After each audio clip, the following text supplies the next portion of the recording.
Trust for Public Land is a national nonprofit dedicated to connecting land and people.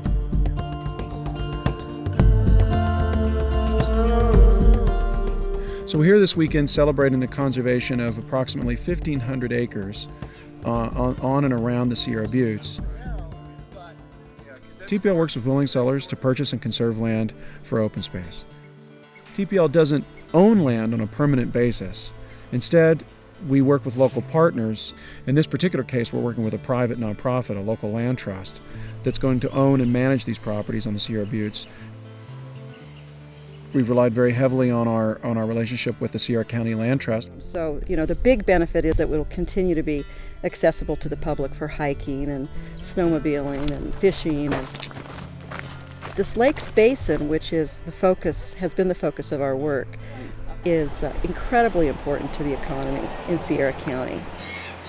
From a wildlife and habitat and water quality standpoint, it's also unparalleled. It's the top of the Yuba watershed and feeds clean water to all of California.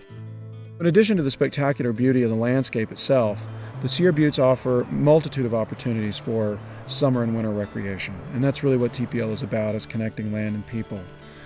Sierra Buttes is home to one of the country's foremost downhill mountain biking events, the Downieville Downhill. Other activities include horseback riding, hiking, swimming, fishing in the area's multitude of lakes. There are approximately 100 natural lakes in the lakes basin. The vast majority of the funding that was used to purchase these lands in the Sierra Buttes were ultimately state of California funds.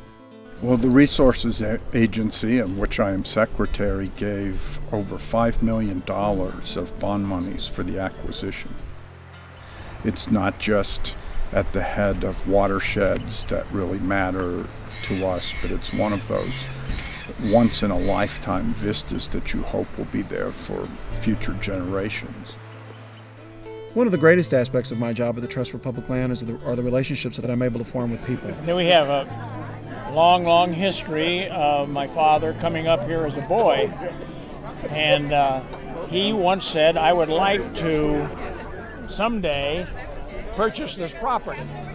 And I'm sorry that it had to go, but by the same token, I'm glad that we've given it to individuals who will preserve it and treasure it like we did in our whole lives.